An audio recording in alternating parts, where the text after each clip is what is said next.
The 1960s were wild, free, and unforgettable. A decade when America was changing fast, but people still lived with few rules and even fewer warnings. Seatbelts were optional, cigarettes were cool, and kids ran wild until the streetlights came on. It was a time of freedom that would shock today's world, because many of the things everyone did back then would now be banned, illegal, or unthinkable. Here are 12 things every American did in the 1960s, but are now banned. In the 1960s, the family car was a playground on wheels. Seatbelts existed, but hardly anyone used them. Kids stood on the back seat, peering out the rear window, or slid across the vinyl bench seats during turns.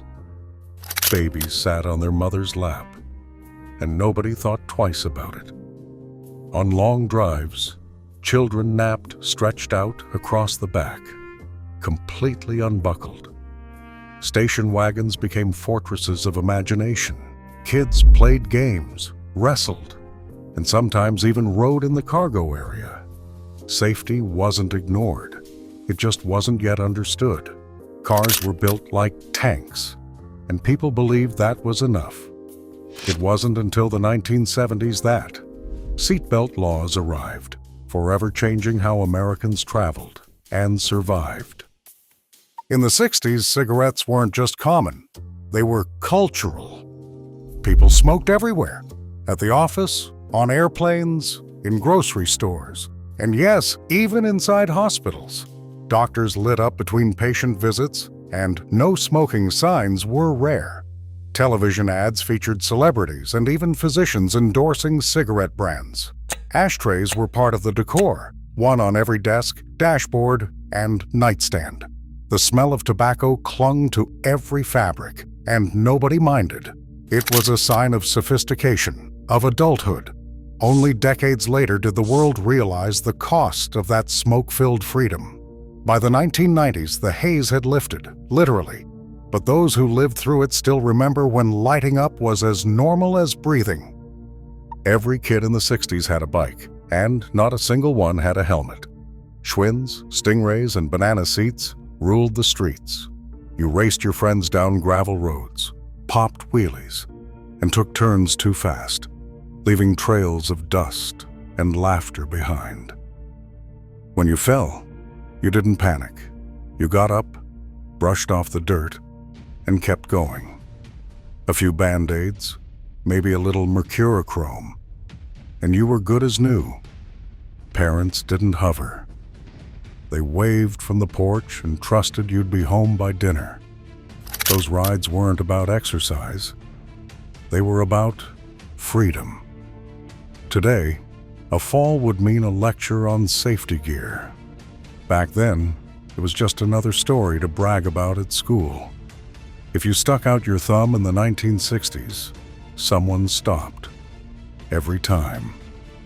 Hitchhiking wasn't reckless. It was an adventure. College students traveled home for holidays. Young dreamers chased California sunsets. And soldiers returning from duty caught rides from kind strangers. Highways were filled with stories. People sharing sandwiches, cigarettes, and conversation.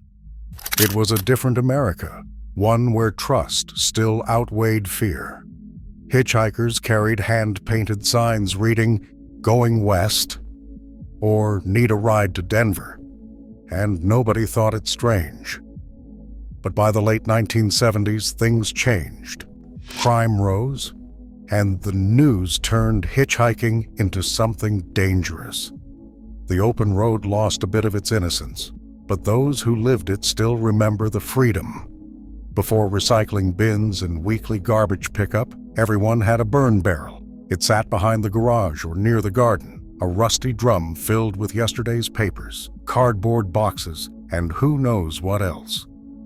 On chilly evenings, Dad tossed in the trash and struck a match. Flames danced, ashes floated, and the smoky smell drifted through the neighborhood. Kids watched, fascinated, poking at embers with sticks. It wasn't about pollution or danger. It was just what people did. The crackle of burning junk was as familiar as the hum of a lawnmower. Today, open burning is banned almost everywhere. But for many who grew up in the 60s, that smoky scent still brings back the past. Lawn darts, or jarts, were a backyard staple. They looked harmless enough. Metal-tipped darts the size of small rockets that you'd toss underhand toward a plastic ring target. But one bad throw, and it was a trip to the ER. Despite the danger, families loved the game. Cookouts, barbecues, and summer evenings weren't complete without it. Kids played barefoot in the grass while parents sipped lemonade, cheering each throw. Nobody wore goggles or helmets, just pure trust and laughter. It wasn't until years later, after thousands of injuries, that the government banned them in 1988. Still, for those who grew up with jarts, they'll always represent a time when fun came with a little bit of risk. And a lot of memories. For many kids growing up in the 1960s, the back of a pickup truck was the ultimate joyride. On warm summer evenings, families would pile in after dinner. No seatbelts, no safety rails, just the open air and endless sky. The wind whipped through your hair as the world rushed by, and you felt free in a way that's hard to describe today. Sometimes it was a trip to the drive-in. Other times, just a ride through town, after ice cream. Parents waved from the front seat, smiling proudly at their fearless little passengers.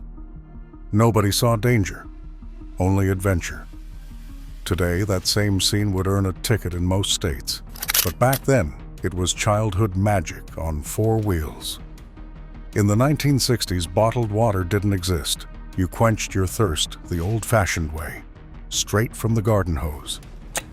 After hours of tag, baseball, or bike races, kids lined up in the yard, waiting for their turn to drink the icy, metallic-tasting water.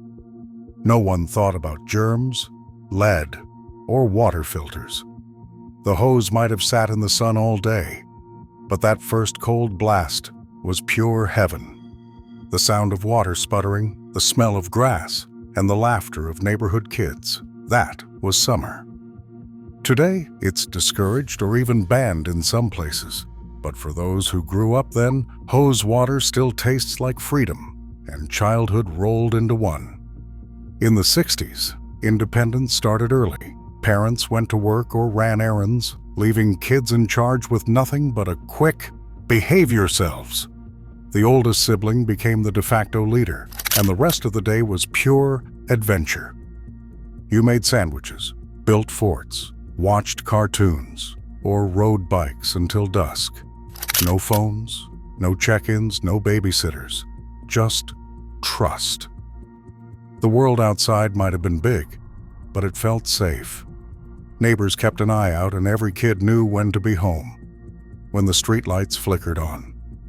Today, it might raise eyebrows or even calls to child protective services, but back then, it built confidence and responsibility, and stories that lasted a lifetime. Child safety looked a lot different in the 60s. Babies rode on mom's lap, toddlers stood on the back seat to see better, and car seats, if you had one, were little more than padded boosters with a strap. Road trips meant kids lying across the rear window deck, or stretched out on the seat with a blanket. Seatbelts? Optional at best. Parents weren't careless. They simply didn't know better. And somehow, through a mix of luck and steel-bodied cars, most kids made it just fine. Today's laws would make that setup unthinkable, but for those who lived it, those carefree car rides are still remembered fondly, symbols of a simpler, wilder America. If you lived through the 60s, chances are your walls, floors, and even toys were filled with 2 now-banned substances: lead paint and asbestos. They were marketed as modern miracles, lead for bright, durable colors, and asbestos for fireproof safety. Schools, offices, and homes were built with them everywhere. The air smelled faintly of fresh paint, and nobody questioned it. Kids chewed on painted toys, families renovated their homes, and life went on. It wasn't until years later that the dangers came to light: lead poisoning, lung disease, and other serious health effects. Looking back, it's shocking how common it was. But in the 60s, it was just progress, and progress was trusted. School cafeterias in the 60s were paradise for a kid with a sweet tooth. Vending machines stood proudly in the hallways, stocked with candy bars, chips, and ice-cold sodas. A few coins could buy you a lunch of Coke and a Twinkie, and no one batted an eye. Life in the 1960s was freer, riskier, and simpler all at once. People didn't overthink, they just lived. Kids roamed the streets until dark. Cars didn't beep at you for forgetting a seatbelt, and neighbors trusted each other without question. It wasn't always safe, but it was real. A time when common sense and community mattered more than rules and regulations. Those days are long gone, but the memories remain of freedom, laughter, and a country that wasn't afraid to live a little. What's something you remember doing in the 60s that would be banned today? Share it in the comments.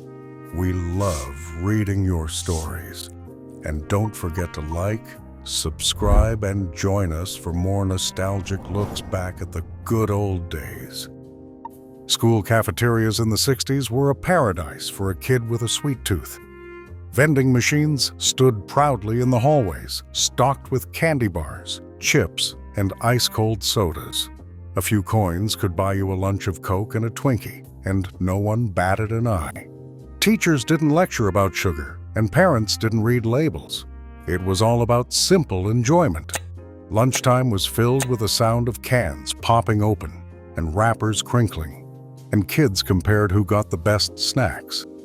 Today, those same machines would be banned or strictly regulated, replaced by healthy options. But for a generation of 60s kids, nothing beat that sugary rush of freedom between classes.